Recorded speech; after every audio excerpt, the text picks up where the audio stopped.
Bueno, mi nombre es Julio Cacciarelli, eh, tengo 55 años, soy médico desde el año 1990 en que me recibí. eh, y bueno, he ejercido la profesión en distintos ámbitos eh, de la salud y sobre todo bueno, en el ambiente público mucho tiempo, más de 20 años, en la provincia de Neuquén. Y Muy bien, actualmente estoy en Córdoba, en la ciudad de Córdoba. muy bien. ¿Cuándo supo que quería ser médico? Eh, no muy temprano. A diferencia de otros colegas que ya de niños ya sabían que les gustaba, a mí me interesaban más las ciencias en general, y no específicamente las ciencias humanas inicialmente, pero sí la biología, ese tipo de cosas. Y bueno, eh, cuando fui acercándome al final del secundario, se me ocurrió que una forma de hacer algo que vincule las ciencias biológicas eh, con una profesión que me atraía por lo que significaba socialmente, era hacer medicina. Eh, Tengo un tío que era médico, tenía un tío médico que siempre fue muy valorado en la familia en cuanto a sus opiniones y todo, así que bueno, creo que eso influyó un poco también.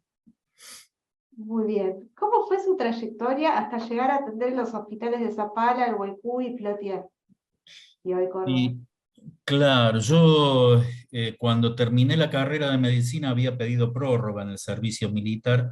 En esa época se hacía el servicio militar. Eh, Me tocó, perdí un año, digamos, de poder hacer residencias.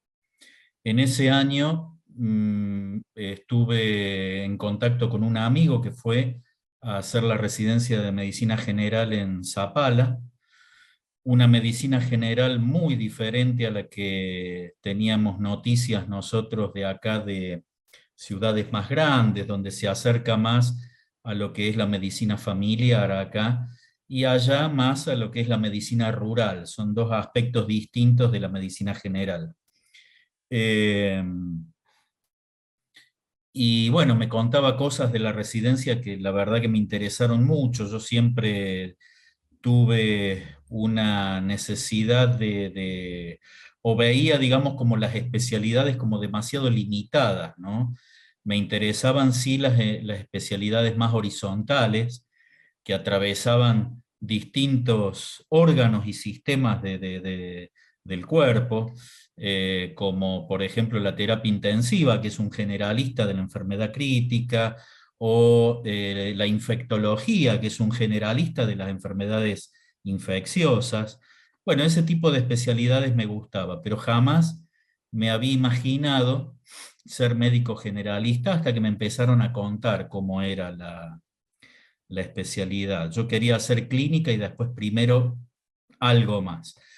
Y bueno, después cuando volví del servicio militar, rendí para clínica médica, me fue muy bien, entré en la residencia acá, pero tenía que tomar una decisión para ver si renunciaba y me iba a Neuquén a probar a rendir allá para medicina general, o me quedaba acá. Y bueno, me decidí, renuncié a clínica médica, me fui a probar allá en Neuquén, rendí bien, por suerte, así que empecé la residencia en la localidad de Zapala. Ahí en Zapala, bueno, cuando terminé la residencia, acepté un cargo en la localidad del Huecú, una localidad serán 4.000, 4.500 personas con el área rural a cargo. Es una localidad muy chiquita. Ahí estuve casi 4 años. Después volví a Zapala como médico generalista ya. Fui eh, coordinador e instructor de los residentes también en algún momento, ayudando, digamos, a la tarea docente que tenían distintos instructores de la residencia de medicina general, y me dediqué un tiempo a cuidados paliativos, que era una necesidad de la comunidad. Hice cuidados paliativos con un compañero generalista, nos formamos en cuidados paliativos y llevamos adelante un equipo donde, bueno, logramos muchas cosas en esa etapa. En primer lugar, concientizar de la necesidad de los cuidados paliativos y el control de síntomas al final de la vida. Concientizar de la importancia también de esta actividad en lo que es la calidad de vida al final de la vida y todo eso. Y bueno, nos trajo muchas satisfacciones, y después eh, ya, bueno, me casé, tuve 2 hijos, me fui a Plotier, concursé un cargo que había en Plotier, eh, y ahí estuve unos 8 años más aproximadamente. Y en el 2013, por cuestiones familiares, me volví a Córdoba.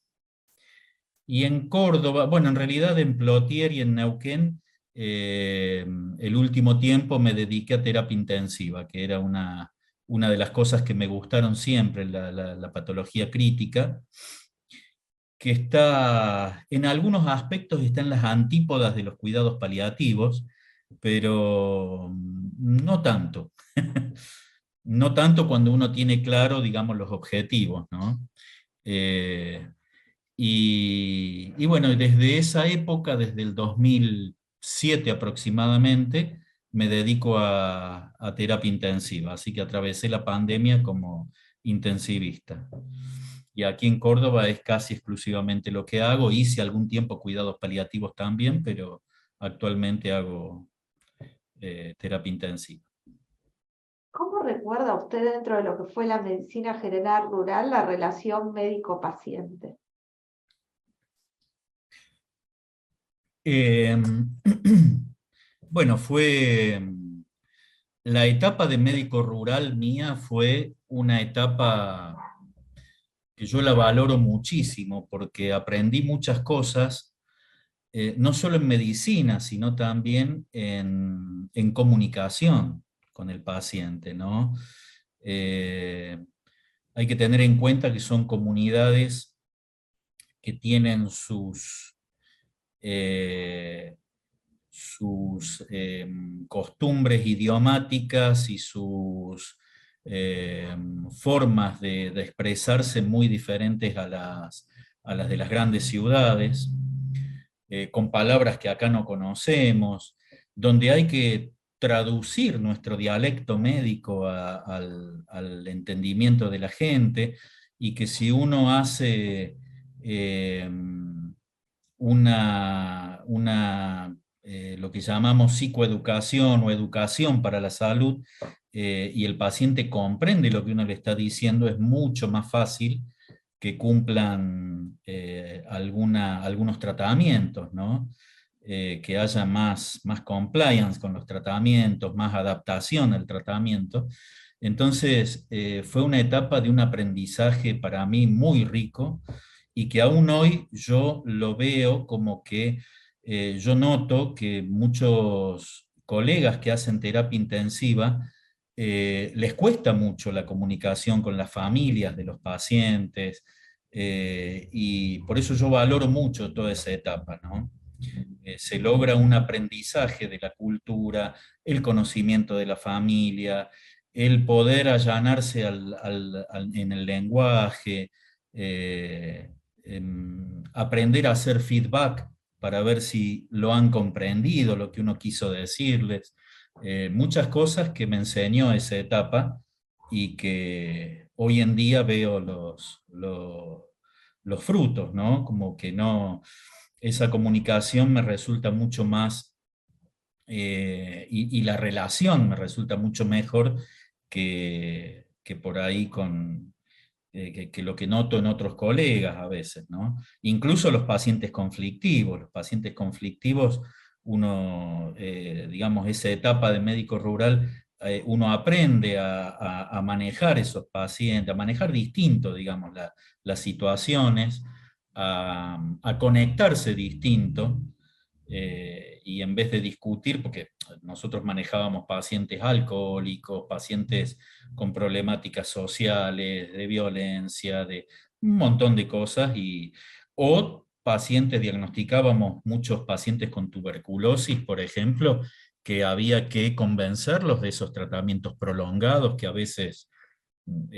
caen mal o tienen efectos adversos. Entonces, bueno, uno aprende a negociar muchas cosas, a ser más, más maleable en otras y bueno, y a relacionarse distinto con la gente. Muy bien. Lo que aplicó en medicina rural a hoy en su trabajo de terapia intensiva, ¿es con los pacientes, es con la familia? ¿Se le ocurre alguna anécdota de lo que le enseñó para hoy la medicina rural? Anécdotas tengo muchas y de algunas no me enorgullezco porque hoy en día eh, sería difícil repetir lo mismo, ¿no?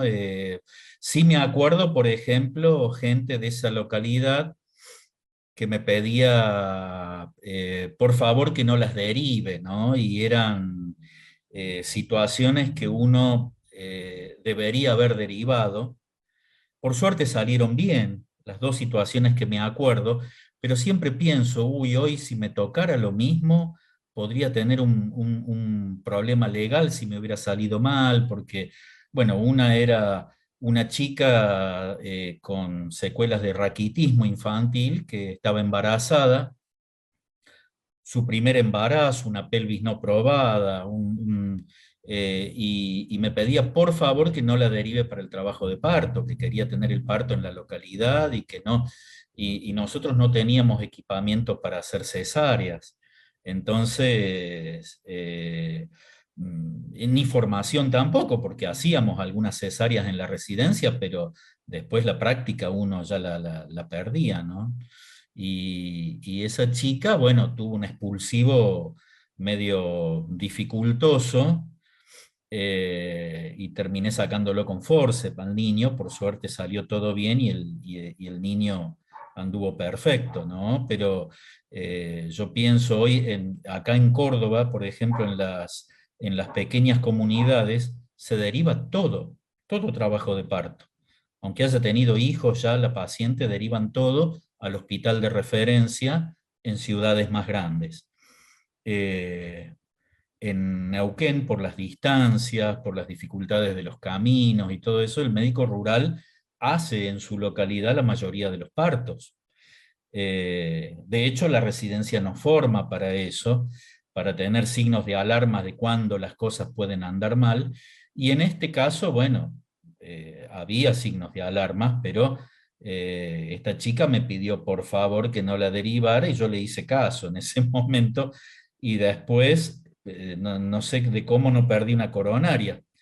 Lo mismo, me acuerdo una abuelita que tuvo una fractura luxación del codo, que también me pidió que no la derive, y bueno, le tuve que hacer la reducción incruenta, por supuesto, ahí, la inmovilización, las placas, hacíamos todo nosotros. Y bueno, y quedó bastante bien, pero todo eso bajo anestesia, una anestesia general endovenosa, breve, pero en una paciente que tenía 80 y pico de años, que podría haber salido algo mal y que hoy no asumiría esos riesgos, ¿no? En un hospital rural. Por suerte, salió todo bien y eso, pero bueno, eh, lo que sí yo, eso lo cuento, digamos, como anécdotas que me quedan grabadas o como curiosidades. Después, qué sé yo, participé, fui de los primeros casos que vimos de hantavirus en Neuquén, cuando fue la epidemia en el 90 y tanto, no me acuerdo, 95, 94, fue la primera epidemia de hantavirus, del virus Andes, y los primeros casos los vimos nosotros. Primero había habido unos casos en Esquel o en cerca de Esquel, en Epuyén, El Hoyo, esas localidades, y después tuvimos un primer caso en Loncopué que no sabíamos qué era, parecía un distrés respiratorio agudo por la radiografía y eso, pero y en el Huecú yo tuve creo que el tercer y cuarto caso de la provincia. Eh, y bueno, y enfermedades raras. Una vez me tocó un chiquito con una enfermedad de Kawasaki, cosas raras, ¿no? Que uno a veces ve y tiene que estar preparado para diagnosticarlas, por lo menos, aunque no las vaya a tratar. Pero lo que yo valoro más como experiencia es eso que contaba antes, ¿no? La, la facilidad que me dio o el entrenamiento que me dio para poder comunicarme más efectivamente con las familias y con los pacientes. Muy bien. ¿Cuáles eran los principales problemas de salud dentro de esas comunidades rurales? Eh, y en todas estas comunidades hay problemas que, no sé actualmente, pero en ese momento, desnutrición infantil.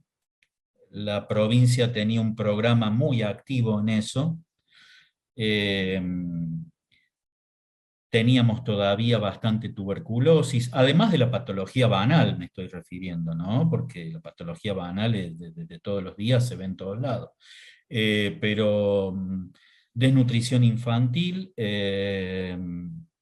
bastantes casos de tuberculosis a veces en algunos focos, eh, y, y alcoholismo. Alcoholismo. Eh, Teníamos bastantes problemas bastantes pacientes alcohólicos. Y a diferencia de localidades urbanas, eh, drogadicción en ese momento no existía en los jóvenes, los adolescentes. Sí había consumos problemáticos de alcohol, pero no adicciones. Muy bien. Y cuando le tocaba atender por fuera de los grandes centros urbanos, ¿qué dificultades o desafíos encontró? Eh, bueno, muchas veces geográficos, pacientes que vivían alejados, o allá hay mucha ganadería trashumante, es decir, que en la época de inviernos están cerca del pueblo, en las áreas rurales que nosotros atendemos todo el año, y en el verano se van más alto en la cordillera, donde hay pastos, donde el deshielo deja aparecer el pasto nuevo. Entonces van con sus cabras y sus ovejas a hacerlas pastar a lugares más altos en la cordillera, y, y el sistema de salud se adapta a eso y hace las visitas del área rural de veranada. Cada localidad y cada hospital sabe su comunidad rural a dónde hace las veranadas. Entonces, tiene puestos en la veranada, en la cordillera, a los que vamos a visitar, ¿no? Y a veces eran salidas que uno tenía que salir a las 6 de la mañana y volvía a las 11 de la noche. Y en el huecu he estado como médico único algunos cuantos meses, así que cuando volvía tenía lleno de gente por guardia para las consultas del día. Porque ese día uno no había estado desde la mañana hasta la noche. Y llegaba a las 11 de la noche con ganas de pegarme un baño y meterme en la cama, y no, y tenía que seguir atendiendo. Eh, Ni hablar si había un trabajo de parto o algo que me insumía más tiempo, ya quedarme ahí en el hospital, ¿no?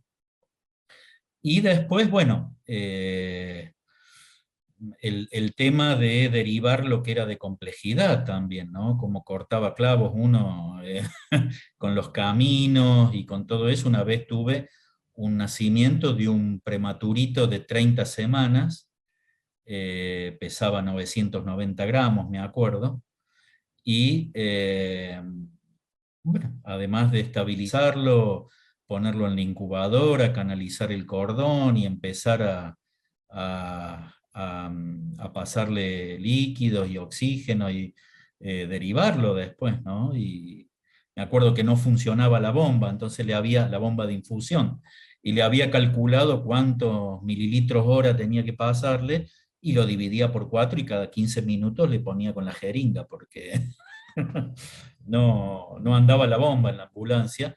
Y bueno, ese chiquito fue una satisfacción porque tuvo una retinopatía leve del prematuro, casi no tuvo problemas pulmonares, zafó de grandes complicaciones que podría haber tenido, porque era muy prematuro, ¿no? Pero todas esas derivaciones a centros de mayor complejidad era, no sé de cómo no perdíamos una coronaria ahí, ¿no? No nos infartábamos en el camino, porque son situaciones de bastante estrés, que uno, bueno, se va adaptando, pero... Y yo todavía lo hablo, tengo compañeros, ex compañeros que están allá todavía en algunas localidades, y estamos en contacto, y bueno, eh, por ahí les pregunto, ¿y cómo aguantás todavía el estrés cuando tenés que derivar algo que es de mayor complejidad? Y porque no es, o sea, los traslados son terrestres, la enorme mayoría, no son aéreos. Así que no estamos en Australia, donde hay una avioneta sanitaria para cada cosa.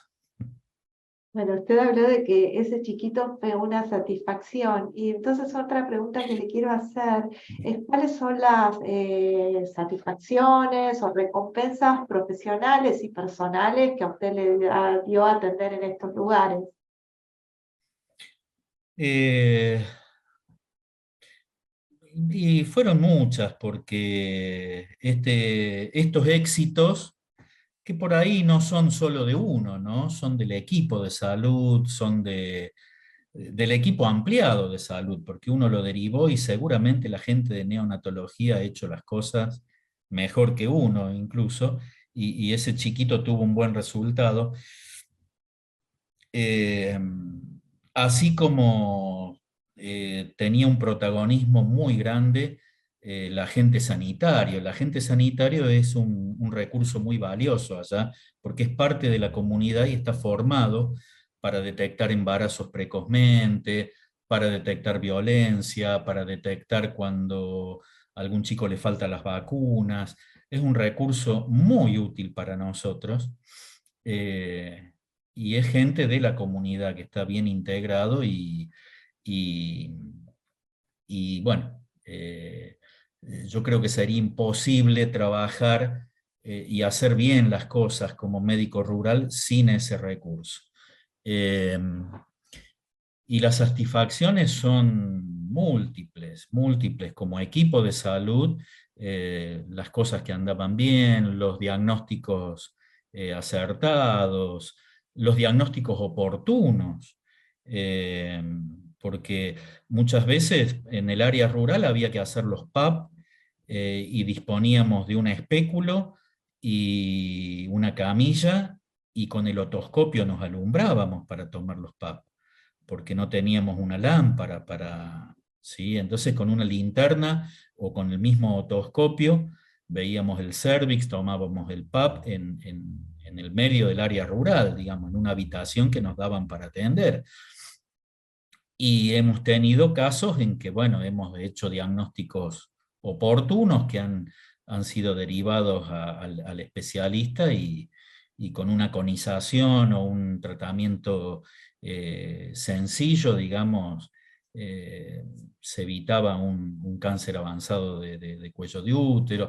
Entonces son muchas las satisfacciones que uno tiene en esta experiencia, pero yo creo que la medicina nos regala, la medicina como yo la veo, nos regala estas cosas junto con algunos fracasos que nos enseñan siempre, algunos éxitos, y esos éxitos nos dan satisfacciones enormes. En cuidados paliativos, que sería impensable, uno dice, pero ¿cuál es el éxito? No, sí, teníamos muchos éxitos, muchos éxitos. El éxito de una familia que se sintió acompañada en la etapa final de su ser querido, el éxito de alguien que dejó de tener dolor y falleció con buena calidad de vida, el éxito de la cantidad enorme de pacientes que hemos tenido que han podido terminar su vida en su casa y no internados en un hospital, rodeados de sus seres queridos y de sus cosas. Son éxitos, o sea, cada etapa me ha dado éxito, y hoy también en medicina crítica uno tiene muchos fracasos porque muchas personas se mueren, a pesar de las terapias invasivas que uno tiene a las que somete el paciente, pero también tenemos algunos éxitos de pacientes que se recuperan y después vienen a visitarnos y agradecernos. Así que la medicina nos regala eso en todos los ámbitos. Yo creo que en todos los ámbitos pasa eso. ¿Qué reflexión haría hoy sobre la medicina en la actualidad? Me da miedo. Me da miedo en la actualidad que veo, te soy sincero, veo en muchos jóvenes, médicos jóvenes, poco interés por el paciente, mucho interés a veces en protocolos o en esto, la medicina basada en la evidencia, que me parece perfecto, me parece una genialidad de David Sackett y todos los que lo continuaron después, que era un epidemiólogo canadiense, que dijo con total acierto, más de la mitad de las cosas que hacemos las hacemos por costumbre y no porque haya evidencia, y es cierto. Pero quitarle humanismo a la medicina, quitarle flexibilidad, quitarle lo que tiene de arte, tampoco es bueno. Y lo que más miedo me da actualmente es que muchos médicos se reciben y no tienen interés en hacer medicina, o sea, quieren aprender a poner un Botox, un plasma rico en plaquetas, que no tiene nada de malo, si uno lo ve desde el punto de vista económico, menos todavía. Pero yo pienso, cuando veo poco interés en el paciente y eso, ¿qué me tocará a mí cuando sea viejito? Porque ya no me falta tanto. Y, ¿Y quién me irá a atender? ¿Y con qué interés me va a atender? ¿Qué interés le va a poner en descubrir lo que me pasa y en querer ayudarme? Eh, y uno cuesta ver eso. No, por supuesto, no en todos lados, ni en todos los que egresan, o en todos los chicos que están haciendo una residencia o PFO, pero uno, digamos, que encuentra un médico motivado, recién recibido, motivado, cada 5 o 6 que no parecen estarlo, lamentablemente. Muy bien, entonces ve que quizá para muchos la medicina basada en la evidencia es considerada una fórmula universal y no toman en cuenta el contexto que podría modificarla. Claro, claro, claro. La medicina basada en la evidencia es una herramienta más, eh, excelente herramienta, muy buena, pero no de aplicación universal. Todo tiene sus grises, ¿no? Y nosotros estamos acostumbrados a muchas de las cosas que hacemos, las hacemos a ciegas o sin... y esto en medicina crítica, por suerte, está cambiando con el uso de la ecografía o ultrasonografía como herramienta semiológica extra, digamos, en muchas especialidades, en la guardia. Nos damos cuenta que el paciente parece estar, por lo que uno lo revisa, parece estar con ciertos rasgos de enfermedad, pero si uno aplica una herramienta semiológica más, es decir, lo revisa además con otro método que es la ultrasonografía, descubre otras cosas y lo puede ayudar mejor. Bueno, creo que lo mismo pasa con la medicina basada en la evidencia. Es una norma, es una herramienta más que nos puede aclarar algunas cosas, pero no es algo, porque aparte está basado todo en estadísticas. Y las estadísticas, vos sabés, Elina, que si vos tenés 4 autos y yo no tengo ninguno, para las estadísticas los dos tenemos 2 autos cada uno. Son números y no reflejan la realidad de un paciente concreto. Totalmente. Y bueno, dentro de las preguntas, ¿hay algo que quiera agregar que yo no le haya preguntado?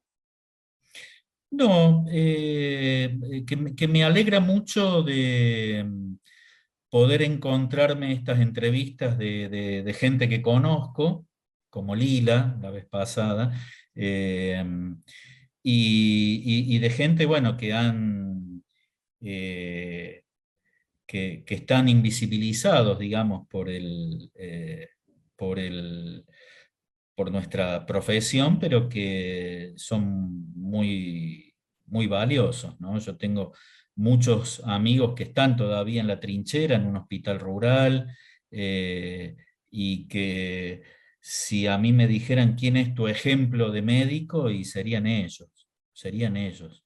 Varios de ellos, de todos aprendí un montón, porque uno no puede abarcar toda la medicina y todos me han enseñado algo, todos, incluso los pacientes, por supuesto, ¿no? Pero mis colegas también.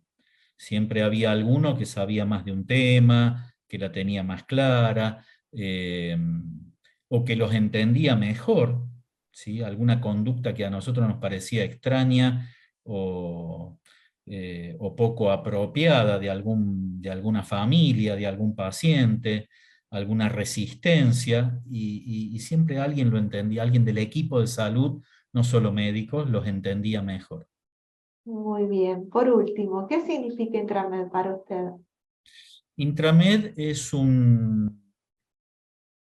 forma de conectarse y de seguir sintiéndose acompañado. En estos lugares, bueno, yo estoy en Córdoba, estoy en una usina de ofertas académicas como lo es Buenos Aires, como lo es Rosario, como son las grandes ciudades, pero el médico que está en lugares más alejados, Intramed es una fuente de información confiable y permanente, y además es un acompañamiento muy valioso.